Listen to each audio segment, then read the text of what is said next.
what's up, Exile? Welcome to Ding Ding's PLA channel. This is gonna be my last update with the Corrupting Fever champion. I had a lot of fun of it. I was blasting maps and made a pretty good amount of currency.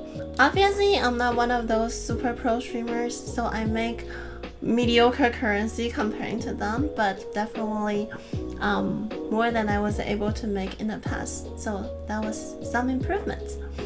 And today, I'm showing how I optimize setup for this very specific farming for Breach. I saw some streamers sharing that Breach is very profitable, so I wanted to give it a try, considering that trying to juice my mob as much as possible and just killing a lot of mobs, that feels really satisfying. So if you're not familiar with how Breach works, basically you walk into the circle and then the circle expands and then you're killing a lot of mobs that appear in it. And there are 3 primary goals in order to get a lot of Breach splinters.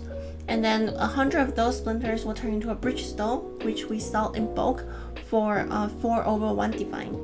And on average, I was able to get pretty much 1 bridgestone for each map, so that's like 4 map. On the bridgestone itself, 4 map is 1 divine already. So the 3 primary goals are, we want to kill a lot of mobs, and then we want to especially kill the rare mobs because they are pretty much guaranteed 1 to 2 splinters. And we want to open you know, the hand thingy. It counts as a chest in PoE. We want to open as much as those, and some of the raw divines or really juicy loots usually are contained in those breach hands. However, that turned out to be a really big pain in the butt for me, because trying to open those chests while killing monsters, and sometimes you run into them, you get stuck in between the mobs, and like clicking the chests to open while being under pressure and with a limited time is not pleasant to play. It adds a lot of mental stack and I didn't really enjoy it. So I was looking for a way to have a smoother experience while farming Breach, and this is what I come up with. Instead of a Stone brand or Arcanist brand in my past videos, I decided to venture into using Lightning Warp to proc Corrupting Fever. And the whole build idea revolves around this Caster Mastery, which is 25% chance to open nearby chests when you cast a spell. And why is this so good? Because when you're lightning warping around the map, killing mobs, you're automatically opening nearby chests, so there's no need to like try to click on those hands while you're navigating killing the monsters and running around in the maps. In fact, you don't even need to run around. You just hold the lightning warp button and it kind of feels like a little bit slower flicker strike, but it's very easy to play and it's very brain dead. And the other benefit of using a Lightning Warp is that it really helps with your Corrupting Fever uptime. Because Corrupting Fever is a buff to ourselves, which has a skill effect duration of around like 7 or 8 seconds or so. So if you're casting other spells, if you're not spending enough life to refresh Corrupting Fever, it's gonna go out and then you'll have to proc it manually again, which is pretty annoying. Sometimes halfway when I'm mapping, I'll realize that I'm not doing any damage at all, and that's because my Corrupting Fever has expired. So while you're holding Lightning Warp to teleport around the maps, you're always spending life, and your Corrupting Fever will just keep refreshing, and it'll never go expired. So that's just another very good quality of life. Now I'm going to explain a little bit about how gem links work for the Lightning Warp. So basically, first of all, obviously we have the Lightning Warp. And if you ever play around with this skill, you will know that it takes a very long time to teleport, and the cast speed is pretty slow. Lightning Warp by default is not a very feel-good travel skill to use. And in order to tackle that, we have 2 very important mechanics. The first thing is a gem link. So we have Lightning Warp, and we have the less duration support, which is going to make the teleportation a lot faster. And then we have the swift affliction. Basically, it's the same thing. It's less duration of the supported skills. And on top of that, because our Lightning Warp has a very slow cast speed of 0.7 seconds by default, so traveling with it is much slower comparing to our regular like Shield Charge or Whirling Blade.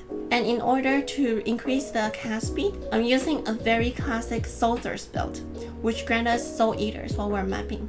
So if you're not familiar with what Soul Eater does, is that it grants you 1% cast speed per monster kill during its effect.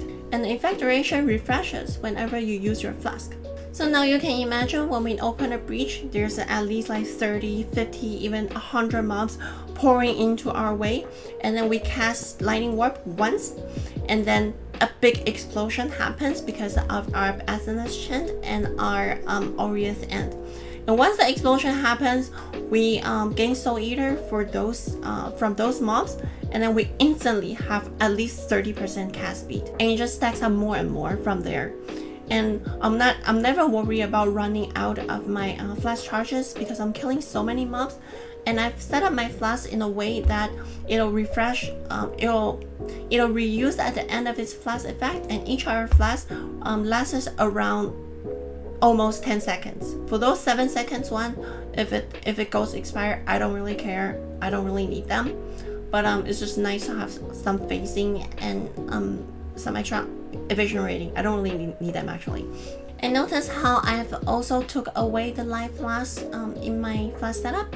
And that's because while I'm killing so many mobs, we have a 2% life recovery on kill.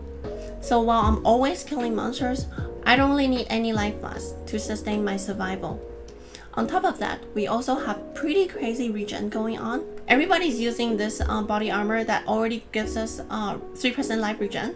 And on top of that, I'm using this veiled suffix. That's another 3% life regen per second during any flash effect, which is all the time.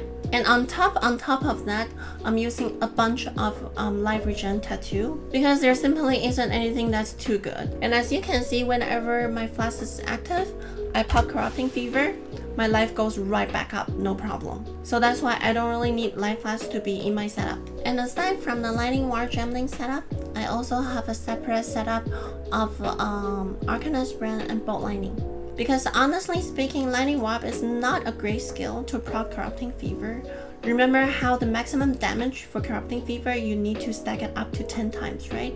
And even though we have a very fast cast speed, it's kind of difficult to control where it's going. So when I encounter like rare mobs that are a little bit more tanky, a little bit more difficult to kill, I will still attach an Arcanist Brand to Bolt Lightning onto the rare monster, and they will just die over time. Then I'll just forget about them, and I'll go about my way to killing other mobs, opening chests and whatnot. The non-rare monsters, however, one cast of Lightning Warp will just create a very big explosion and kill everything already. So as you can see in the background, this is a very speedy and smooth and a one-button playstyle. My variation of spell-based Corrupting Fever. That's pretty much all I have to share today. I hope you find something interesting or useful.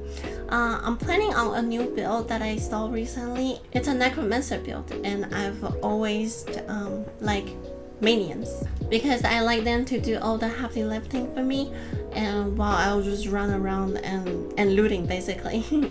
So stay tuned, and hopefully I'll see you again soon. If you like what you see, please like and subscribe and leave a comment. I'm going to try to stream more, so if you would like to come to my stream and hang out and be nerdy together, I really appreciate that. I'll see you next time. Bye!